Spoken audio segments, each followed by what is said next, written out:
Welcome home to USA Global TV and Radio. Ours is a place where dreams take flight, voices are heard, and stories are shared. This is where cultures meet, connections are formed, and ideas are transformed into action. This is your destination for authentic storytelling, diverse perspectives, and meaningful conversations.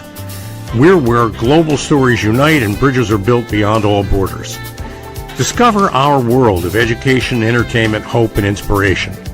Together, we're building bridges worldwide. Subscribe to our USA Global TV channel and download our USA Global TV app. Be our guest or join our team. Visit usaglobaltv.com. With heartfelt thanks to our executive producer, Dr. Jacqueline Kerbeck, music scored by Yifei Tang from Cloud Road Music, creative direction by Paul Garcia, and I'm Al Cini, and I'm very proud to be part of the USA Global TV and Radio family. So join us here at USA Global TV and Radio. Make us your home for global connection. All rights reserved. This video and its contents are the exclusive property of USA Global TV and Radio. Unauthorized use, duplication, or redistribution in any form is strictly prohibited. Thank you for being a part of our global community. Let's inspire together. Hello and welcome to USA Global TV and Radio. I'm TRACY CRAM PERKINS, and our show today is Dementia Home Care. I invite you to subscribe to our YouTube channel, USA Global TV and Radio. I am a 4-time dementia caregiving survivor and the author of Dementia Home Care, How to Prepare Before, During, and After, which is now available in audio. And I am very excited to let you know that joining me today is our guest, Allyson Schrier, President and co-founder of ZinniaTV. Welcome, Allyson. Oh, it's great to be here. Thank you so much for having me. I have been wanting to talk to you for quite a while, and I'm just so glad that we're actually finally getting a chance to chat. Yeah. But for those in the audience who don't know you, would you be willing to share your caregiving story and what brought you here? Sure. Okay. So my caregiving story, I do not have 4 people who I cared for, Tracy. My heart really goes out to you. My husband was diagnosed with frontotemporal dementia, behavioral variant, when he was 47 years old. Our kids were 12 and 15 at the time. Shortly after he was diagnosed, my stepdad, who lived on the other coast, I'm in Seattle, and he was near Boston, he was diagnosed with vascular dementia, and my stepmom was somebody who most likely had Alzheimer's disease. She was not diagnosed, but spending time with her, it was pretty clear that that was the direction that she was headed. And so I was caring for my husband locally, and then being the new expert in the family, I was also advising my parents on how to care for their spouses. And so that was the catalyst. I don't know that I would be working in the dementia sphere if it had not been for those experiences. You know, that seems to be how all of us got our start, is it kind of came out of, I shouldn't say out of the blue, but in an unexpected manner. So it's Yes. very, yeah. And you just don't know when it's happening. And your husband, you said, had frontotemporal dementia. So that had to be really difficult for you to care for him and figure out what to do. Yeah, I would say the hardest part was figuring out what was wrong, right? So we're so used to the typical things that we'd expect to see in a person. Like with dementia, we expect that somebody has lost their memory. They can't remember where they put the keys, or they can't remember how to find the bathroom, right? Or they get lost going to familiar places. So the symptoms that we expect with dementia are typically aligned with Alzheimer's disease. Frontotemporal dementia typically strikes people who are younger, A, and B, there is no memory issues, and there is no issue with finding one's way someplace. Instead, there's sort of a wholesale personality change that has to do with the diminishing of the skills that are associated with the frontal lobe. And so that's executive functioning. So the ability to plan anything and follow through on plans, the ability to see things from another person's perspective, the in my husband's case, he just started acting more and more like a teenager. And my own kids were 12 and 15 at the time. So it was a very, very strange scenario of trying to reprimanding him more than I was reprimanding the children, because the things that he was doing just didn't make any sense. And they were so not like him. And I guess reprimanding isn't the right word. It was about getting deeply curious about, and yeah, there was anger because he had been misdiagnosed as having adult onset ADHD. And in my world, I know a lot of people with ADD or ADHD, and they get on with their lives. They keep lists, they take medications. And he was just, he took medications, but they didn't make a difference. And any kind of a list, even I got to a point where I would put sticky notes on the cabinet door of like the things you need to do today in the order you need to do them. And I would be doing my thing and I'd come back and say, so where are you on your list? And he's like, what list? So I was irritated much of the time, and getting a diagnosis was hard because here he is, like we started looking for help when he was like 42. And so we're taking this 42-year-old guy to see neurologists and neuropsychologists and therapists, and nobody could figure out what was going on with him. Even having an MRI was not productive because it was not read properly. So it was a difficult time. And what year was that, if you don't mind me asking? Yeah, that was 2012 that he was finally diagnosed. Okay. So his trajectory was that he lost his job. Well, actually, the earlier trajectory, one of the things that was a symptom of his was that he would just sort of unilaterally make these decisions that were sort of like, I kind of think I should be involved in that decision. Like, really? You're going to quit your job at Microsoft and go back to school? Shouldn't I be a part of that conversation? Because we're going to be without an income for some number of years. But he was like, oh, I quit Microsoft today. What? And so, yeah, he went back to graduate school, wasn't able to complete graduate school. So like 6 years in, he finally gave up. And so, anyway, so those kinds of like big decisions that were being made were really problematic. Things like spending lots of money in crazy ways. Every day it seemed there would be cases of wine that would arrive. And we had our wine cellar was overflowing with wine, or he got really into a particular card game and he was constantly buying cards. That sort of like odd behaviors had been going on for years before we actually got that diagnosis in 2012. Wow. Okay, I may have to ask you back and we'll talk about FTD for a while. Yeah, it's a different animal, isn't it? It's really unusual. And you know what, his variant, like people are like, oh, FTD, that's what Bruce Willis has. Bruce Willis has the aphasia version of frontotemporal dementia, which means that we start with language loss. In Evan's case, my husband, it started with the behavioral variant, means that it starts with this shift in behaviors. He did fairly early on lose language. And because frontotemporal dementia is sort of like a close cousin to ALS, he also started having that sort of palsic kind of tightening of muscles that would be associated with more of like an ALS kind of diagnosis. Wow. So, okay, then how did this all lead you into ZinniaTV? Because I can see, I don't see quite the connection here. Right, nor should you. It doesn't make any sense at all. What led to Zinnia is the experience that I had visiting Evan in long-term care. And he had gone mostly nonverbal, and it was very difficult to have a meaningful connection, a meaningful conversation, because I, as the person with the healthy brain who is visiting, am really the one who needs to drive the conversation. And it tends to become very transactional, Tracy, where I would show up and I would be like, oh my gosh, you should have seen the line at the grocery store, or right, traffic was terrible. And so there was no like going deep.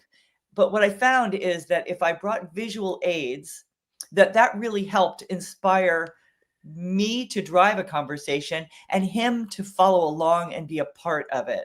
So I would bring pictures, I would bring magazines. And eventually I started figuring out that, oh, I can actually use my phone because Apple has this built-in product, their Memories product, that allows me to stitch together images, photos, and videos and create a little video about a particular topic. And it's set to music and it is gently paced. And it was really easy for him to follow along if we watched those. Conversely, at the same time, one of the things that was very troubling for me is that I would show up at the long-term care community and find him parked literally because he was in a wheelchair in front of the television. And while he was in front of the television, he might be pounding his chest. He might be shouting out expletives because those were the only words that he had left. He might be asleep. But most often, Tracy, he was just sort of like wide-eyed looking around the room like, get me out of here. And I thought, okay, so television really doesn't seem to be working for him. But yet when I play these little videos that are very slow paced and have a very specific topic, there are no characters, there's no dialogue, he seems to be able to follow that. So I just started doing research. I came upon a paper called Television Viewing and People with Dementia Living in Long-Term Care. I was like, wow, that's exactly what I'm looking for. And what I discovered is that this researcher, Dr. Kate DiMedeiros, and her students had gone into long-term care communities and shared regular television programs with people living with dementia. And what they found is that for the most part, people just kind of checked out. However, if there was any one program that got the most attention from the people, like they actually seemed to be able to engage with it, the one show was called Venice. And it was basically images, slow paced, set to music. And I thought, okay, well, that's what I'm doing on my phone. And so I started getting curious. I wound up reaching out to friends at Apple. My background is in technology. So I had friends there, reached out to them and said, I want to talk to whoever made this program that I'm using on this app or whatever it is that I'm using on my iPhone and my iPad, because I need more content. Like I can show my husband videos made from my photos, but I don't have photos of some of the things that he loved best. I don't have many photos of skiing or photos of whitewater rafting. So how do I get those? And also, how do I share them with other people? Because they're working well for us. I'd love to get them into the hands of other caregivers. That conversation, that sleuthing led me to a conversation with a guy who had actually designed the product that I was using on my phone. And he instantly understood what I was talking about. He had this sort of like forehead slapping moment where he said, oh my gosh, I can't believe we never thought about that use case of using these videos to support people with cognitive decline. And he lived in Vancouver, British Columbia. I live in Seattle. We agreed that we should meet and just talk about, is there something here? And so I drove up to Vancouver. And by the way, the anniversary of that meeting was just 2 days ago. And it was 7 years ago that we had this conversation, and that led to the development of Zinnia. Wow. And congratulations, by the way. I mean, 7 years. That's incredible. So, Yeah. Allyson, when I guess the engine started rolling on this and you started putting stuff together, you didn't have a platform yet, I'm assuming. Is that correct? Or what That had you is done? correct. Yeah. So for the first 2 years, all we did was build content. So we needed to have a delivery mechanism, but we started off with the delivery mechanism just being a website. We had the videos available for free on a website.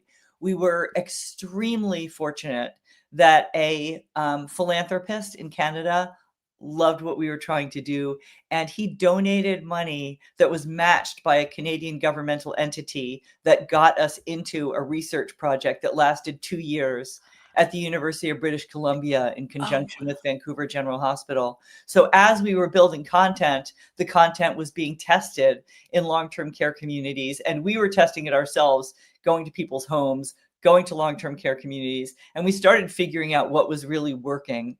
And that led to the discovery that it's not going to work if the delivery mechanism is a website.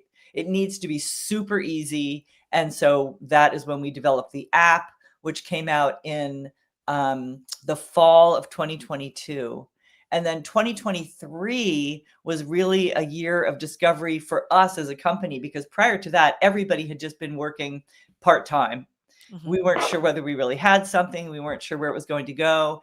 2023, we wound up getting accepted in some really meaningful accelerator programs. They were kind of like boot camp for startups. And it was a series of programs that we got accepted into that gave us recognition, that gave us some funding, and helped us understand, how do we actually do this as a business? So I really think of 2023, 2024 as being the year that we, in earnest, started trying to get Zinnia into people's hands. Oh, Allyson, that is so phenomenal. You must have had a guiding star just leading or following you. I'm not sure which, but just, and I mean, all that hard work and then having it finally just all come together like that. And then I didn't realize that it had only been since 2023 that you were really out there. I mistakenly assumed you'd been here much longer. It just, Yeah. yeah. Well, the videos, as I mentioned, were on that website, and they were free. During COVID, we really were trying to push people to just go look at them and give us feedback. So yeah, we're kind of babies, even though we've been, like, 7 years ago is when we first started thinking about it. But it's only within the last few years that we've really been putting a lot of energy into it. Oh, congratulations. That is so Thanks. exciting. And I'm happy to be part of that. I mean, because I've been telling people about you for like the last year. I mean, I became aware of you through the Mods Awards, Oh, actually. yes. And that's how I first learned about you. And then I talked to both Lori Clear and Nikki at Jordan at Mirador. And I was, Yes. I just admire your work. I just Oh, genuinely thank admire your you. work. Thank you. So I would like to know, how are you using the television programs to help people with dementia? Because I noticed that you have adaptive television there for leading them with activities of daily living. So how does that Sure. work? Okay. So we think of the television as being the box through which we deliver our tool. So yes, our videos are, so we have hundreds and hundreds of videos, and the videos are meant to be both engaging for and digestible by people who are living with dementia. I'm just going to, like, a brief little segue. I facilitated a panel recently at the Michigan Assisted Living Association. And the name of the panel, or the title, was Low Tech and No Tech Solutions for People Living with Dementia. The panelists all had dementia. I asked them a question out of the box to get things started, which was, what do you like to watch on TV these days? And all but one of them, so 6 people who are living with dementia, who are obviously not terribly low functioning. I mean, they're able to get to Michigan to attend a panel, right? Mhm. And all of them, 6 of them, said the same thing, which was, oh, I don't watch TV anymore because I can't keep track of the characters. I can't follow the plot. The audio and video are both happening so fast, and at the same time, I can't hang on to that. I feel my anxiety rising. I either turn it off or I leave the room. And I think back to my husband in a wheelchair in front of a TV, pounding his chest because he can't leave the room. And I think that what not a lot of people understand is that regular TV is really hard for even people with who are early in their disease to pay attention to and to feel good about. And so what we deliver are videos that are specifically designed to be digestible by people and enjoyable by people who have these deficits that are brought on by dementia.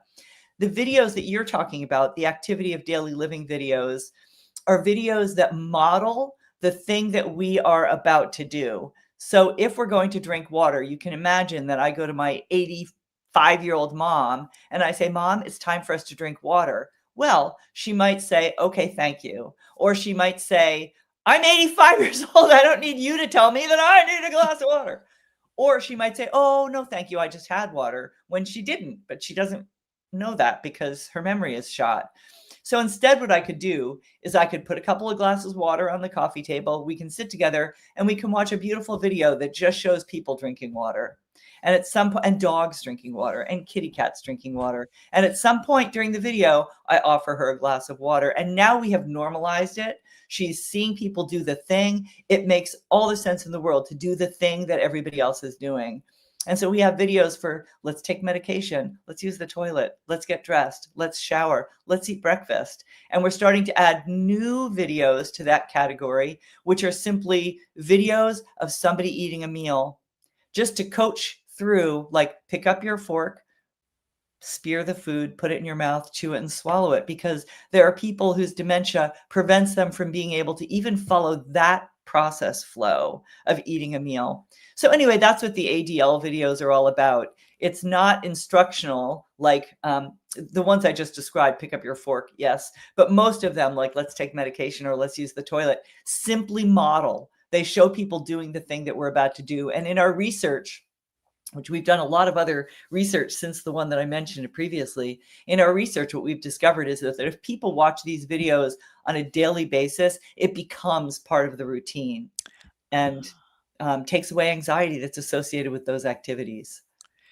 Oh, that is okay. That is just mind blowing in a way to know that we can reproduce those patterns for people simply by Mhm. having them watching a relaxed video that is at the Yeah. speed that they are living.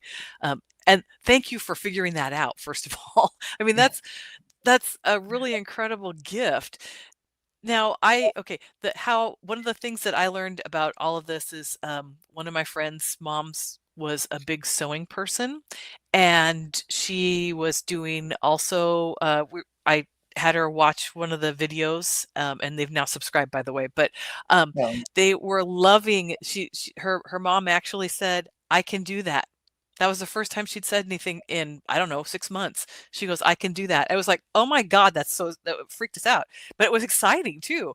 And so, but you have animal videos. So I've seen the horse videos, the cat videos, the dog videos. I mean, there's puppies and babies and you, how did you come up with all of these ideas? wow, that's a great question. And these videos that you're talking about, like the sewing video, I've heard other people tell a story of that same video, that it has caused somebody who was nonverbal to start talking because there was an unlock, right? So if we're showing you something that is meaningful to you and taps into your memories, it can unlock a pathway to connection and conversation. So I'm going to answer your question, but the main use cases for Zinnia are that it fosters connection and conversation. So it allows us to actually connect. It reduces anxiety. So if in the moment somebody is starting to get upset, if we're able to share with something that is visually distracting in a powerful way, that it can actually bring them back from that escalation. It can de-escalate the moment. And then, of course, the activity of daily living. And then we have videos that help with activities. The way that it started, though, is that I went to memory care communities and I walked from door to, with permission, I walked from door to door, and they have those, many memory care communities have those like shadow boxes on the outside of a person's room hanging on the wall that are all about the person. And so here lives Jim. Jim loves baseball. He loves basketball. He loves the Navy. He did. And so I just started jotting down, like, what are the interests of these people who are living in long-term care? And that was the first set of videos that we produced, was all based on what we knew some people in memory care were interested in. And we would see that there were themes, like a lot of people were interested in babies. A lot of people were interested in baseball, for instance. And so what we have tried to do in our interests channel is it's sort of the like something for everyone channel. So there are videos about baking, about fly fishing, about gardening, about hiking in the woods, about flying an airplane. I mean, it's just all over the place in the hopes that we can find something to connect over. And not only does it allow me as a family member to watch a video that I know is meaningful for my mom. She loves dogs. Let's watch the dogs video. But what we hear, we get great feedback from people in long-term care communities who say, I never would have known that she was crazy about cats. But when we watched that cat's video, she was riveted. And she started telling me a story about her own cat. She'd never told me that story before. And so they can actually, it's like mining, right? We're mining for memories. And the Zinnia videos help us do that. Oh, that is so awesome, Allison. Yeah. I know how hard it was in my world prior to knowing anything, trying to get connection, trying Yeah. to have conversations, or even, it became so one-sided. At one point, my mom was the first Mhm. person I took care of, and I ended up just reading to her because it was the only way I knew how to connect. That Yep. was the only thing I could think of, was just reading to her, and I knew her favorite mystery series, and that's what we did because it was very simple. Aw. And so we read literally through the entire series before she passed. And so it was, and so also the creating the memories that you're doing for the caregivers. I mean, that's just incredible gift, Allison. It's just Oh, incredible. And thank you. so how have you heard the feedback from caregivers? How is it helping them? Yeah. So, for instance, there's a fellow Arnie who's been a real fan of Zinnia, and I have ongoing conversations with him. And he said, "Here's what I love. When my wife starts to get to a point of where I see her agitation rising, I would always feel my own agitation rise because it's like, okay, boy, what are we going to do this time to bring her down?" And he said, once we got Zinnia and I discovered that there were certain videos that she was fascinated by, it's like I had that in my back pocket. And when she started getting agitated, I didn't feel my own anxiety rise because I knew that within minutes I would be able to bring her back to a state of calm by showing her these videos. And so he said it greatly reduced his own stress. And what we find when we do surveys of our subscribers is that almost 80% of family caregivers say that they use Zinnia, pardon me, that by using Zinnia, it reduces their own stress. And so our thesis really is, if he's happy, I'm happy. And so we're trying to find our goal is to help the caregiver reduce their own stress by knowing that there is a solution. So anyway, so that's one kind of story that we hear. But we also hear from people who say, who use Zinnia for respite, right? Like, oh my God, my grandmother is so taken by whatever the video might be that I can reliably leave the room and go get something done and know that she's going to be okay. And so for us, we were a little concerned because we thought, gosh, we don't want to create a problem where we are inviting people to to just park them in front of a TV because now the TV is okay. That isn't okay. These videos should really, as much as possible, be watched together to create connection and engagement. However, what a beautiful thing that I can get little snippets of respite by knowing that I've got something that is meaningful for the person who is watching the TV. And to me, respite, caregiver gold, right? I'm sure you know too, Tracy, that we get to a point where we really, wow, we desperately need, in order to take care of ourselves, to get a little bit of time to ourselves. Oh, you've had me at hello on that one. I mean, Yeah, it's so important. I can think of all the creative ways my husband and I had to figure out how to get downtime, even if it was just sneaking out for 15 minutes to go buy deodorant at the grocery store. right. That it became so epic that we looked forward to I totally hear you. Yeah, absolutely. Like, oh my God, I peeled a carrot today. Right? Exactly. I mean, it's just funny, and you don't realize the power of just those few moments until you actually live them. So Yeah. I think that's a gift that you are seriously bestowing on a lot of people. Now, I have a question about how is this being used in care communities?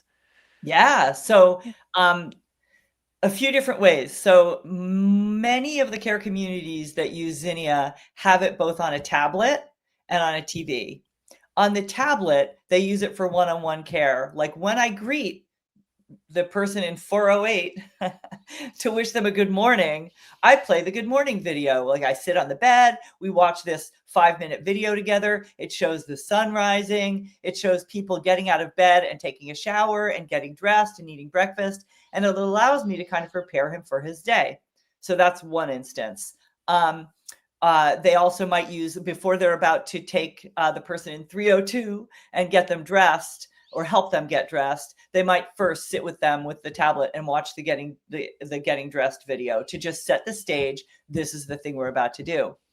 On the TV, they sometimes have Zinnia running in a common room like a lobby or a pass-through space where they just have Zinnia running through the day, and people will stop by, residents will look at it, and one of the care staff will come over, they'll have a little conversation, the person moves on. So it's just sort of like a little gathering spot. They also use the videos to drive activities. So we just completed a 2-month research project that was funded by within the state of Massachusetts. It's called the Digital Health Program. Anyway, the Digital Health Sandbox. And so Zinnia was used in activities in both assisted living and memory care. And memory care was far and away the big winner, because they found that not only did Zinnia help to drive activities. So for instance, if we're going to go for a walk and people are resistant to walking, we're going to give them a reason to walk. So maybe we'll watch the dogs video. And then before we go for our walk, we say, well, today we're going to see how many dogs we count on our walk. Or we play the autumn leaves video if it's the fall, and we say, we're going to go out and look for autumn leaves. There are also Zinnia videos that are an activity in and of themselves. So one of the things that we make available on our app is these activity idea documents. And so it will give about 10 different activities and the Zinnia videos that support those activities. Like I just talked about, going for a walk, for instance, or if we're going to be doing a gardening activity, let's start by watching the gardening video, and then we'll do planting, for instance, putting seeds into cups. But we also have videos, as I just mentioned, that are activity, like standalone activities. And these are trivia and quiz videos. And so, and I could go on and on about those. The engine to build these was actually, it was built by my son, who was 15 when his dad was diagnosed, and he's got a master's degree in computer science. And so he built this mechanism that allows us to rapidly construct quiz videos using AI. And it's pretty cool. We've come up with some great quizzes. There are also sing-along videos, there are exercise videos. And so all of these are used both by family members, but also by people who are caregivers and activity folks in long-term care communities. Oh, that's incredible. You must be so proud of him. I mean, that's just an accomplishment. Oh my gosh. I am monstrously proud of him. And I think for a long time, for both of my kids, it has been really hard to just sort of figure everything out. And when he decided to do his master's in computer science, his dad had been a software engineer. And so he'd kind of stayed away from that, but he discovered that he loved it. And now, with the experience that he had working at Zinnia, he only recently graduated, and he is looking for a role, and he wants to do something that's in support of people living with dementia. So that's pretty, this is where we started, right? Our conversation was how so many people who are in the dementia sphere are people who are trying to help those coming behind them. And it's such a driver. It hits a chord, and part of that healing is helping, going through and helping somebody. And what you are doing is so phenomenal. I imagine that there are just general caregivers that also watch the videos just for like that 5 minutes of respite, just so they can calm down watching the horse galloping or the whatever it is. It's absolutely.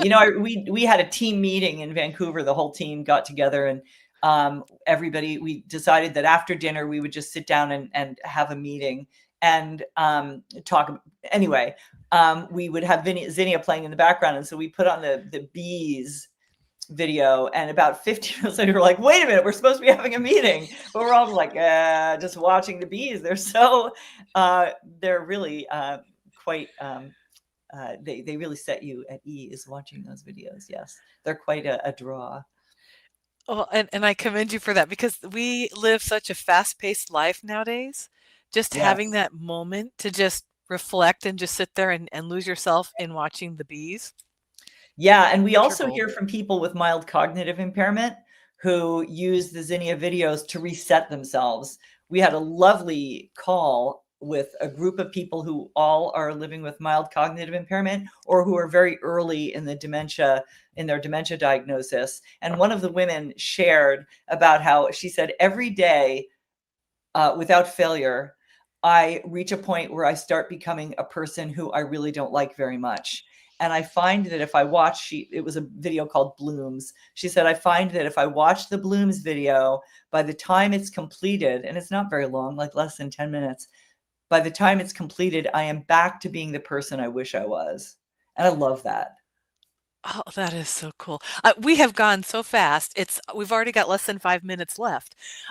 I do want to touch it on one other thing. You have the Thriving with Dementia program that you started. Is that still going? And can you tell us a little bit about that? It's going loosely. Yeah. So again, going back to this idea of, as people who have been caregivers, we try to find ways to give back.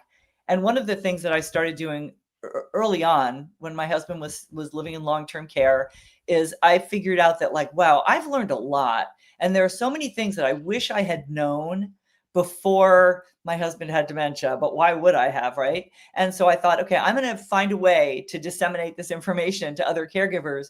And so I started working with libraries and churches, and for free, I would just go hang out, and I would have the talk that I developed was called How to Be Friends with People Living with Dementia. And eventually I decided to create a company called Thriving with Dementia because I thought, I bet I need a job, right? Like I needed a job. And I thought, okay, I'm getting pretty good at doing these talks, and they feel so good. It feels so good to me to share this information. Maybe I could actually turn this into a thing where I could have that be my job. And so I earned certifications. I went through TIPA SNOS training, and I became certified to teach in Washington State the classes that are mandated for anybody who works in long-term care on dementia and mental health. And so that became my job as Thriving with Dementia, is that I would teach in long-term care settings. And then from there, I wound up getting a gig at the University of Washington, where I helped launch and then facilitate a program aimed at helping doctors become better equipped to detect, diagnose, and support people with dementia. And so it was that work that was being done by Thriving with Dementia that earned me a Maude Award, which was really exciting. Oh, congratulations on that, first of all. So how did the Maude Award help you? Did that help you more towards Zinnia, or did that help you with Thriving with Dementia, or how were you able to use that? I think more than anything, to just kind of as a credential, right? To be able to say, like, I'm legit. Right? Yeah. The stuff that I'm doing is actually helping people, and I have won this award. And then the same year that I won that award, which was 2020, I also caregiving.com named me the Visionary Caregiver of the Year, which was really exciting. But that was for the work that I was doing at Zinnia, which was kind of just starting to happen, right? And so I think that anytime that you're able to point to some victories like that people have recognized you in a meaningful way, that it just sort of helps legitimize the work that you do. So, yeah. Oh, so cool. So we have a little under 2 minutes. What is the big takeaway or one big wish you have for the caregiving community? I think that that education is key. That as a caregiver, if you understand a little bit about the lived experience of the person that you're supporting, it creates empathy.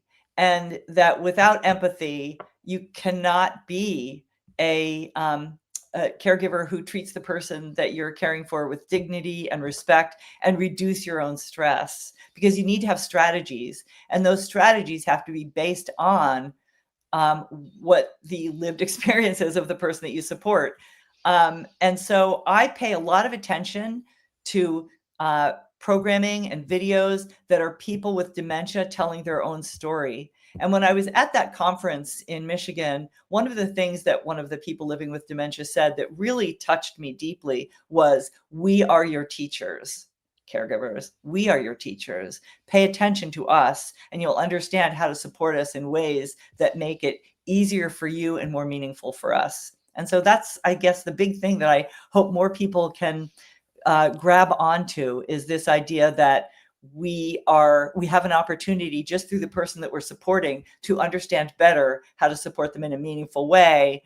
But it's important that we understand, number one is just communication skills. How do you communicate effectively with a person living with dementia? So I encourage everybody to go out and get that kind of education. Oh, Allyson, thank you so much for joining us. And now that we're out of time, and here is her website, please. Everybody go check this out. It's really, really cool. Um, We will be back in September, on September 16th, for the next episode of the Dementia Home Care Show. In the meantime, you can go over to our YouTube channel at USA Global TV and Radio and look for the Dementia Home Care playlist, where you'll find all of our past episodes. Thank you to our wonderful producer, Dr. Jacqueline Kerbeck, for all of her hard work behind the scenes today. And thank you to our sponsors for making this possible. See you next time, everyone. USA Global TV and Radio proudly presents TRACY CRAM PERKINS, a dementia caregiving survivor teaching how to balance care with peace of mind.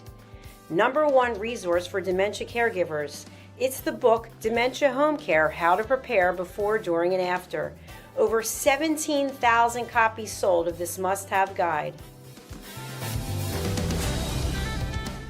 And now a testimonial from Tracy Smith.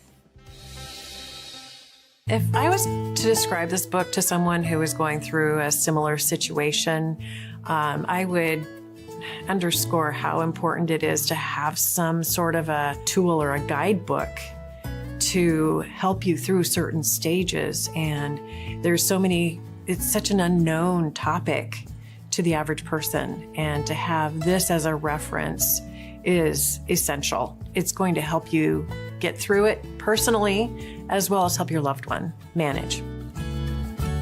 To learn more, go to TRACYCRAMPERKINS.com. Tracy Cram Perkins is an award-winning author.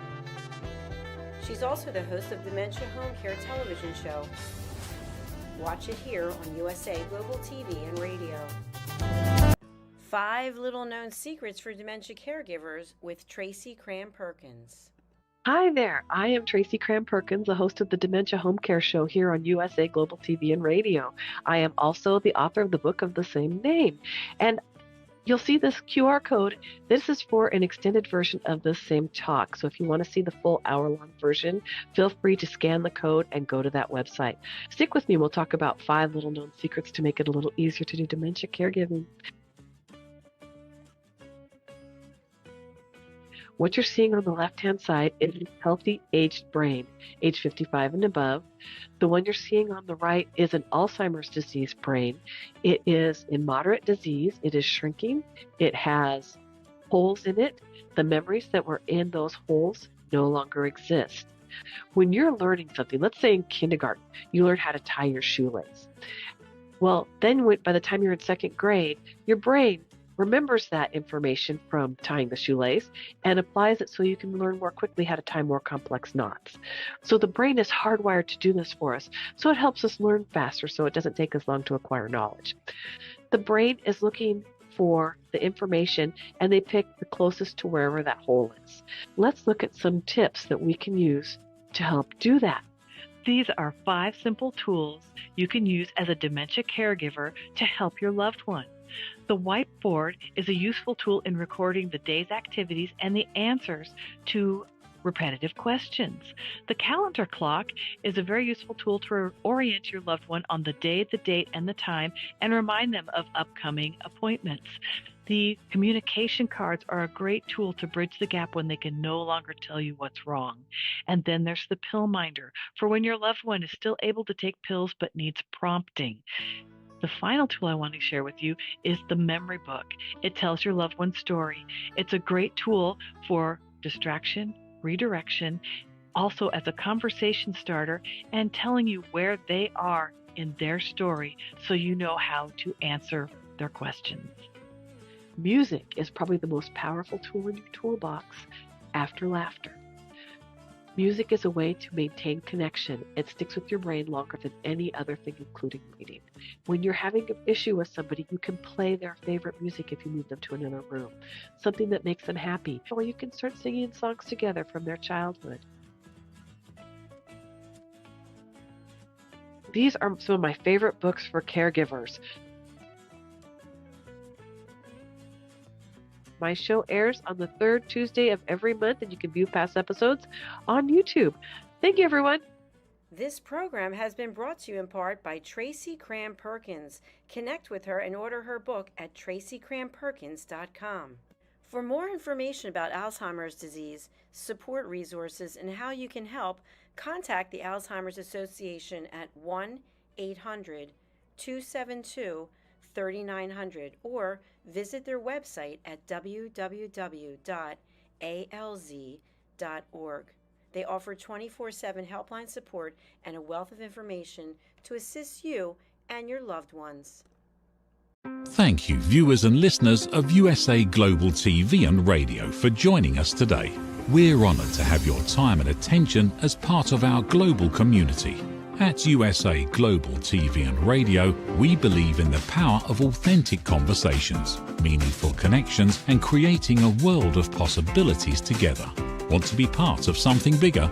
Join our team of elevated listeners at usaglobaltv.com, a space where your voice matters and your ability to listen transforms relationships.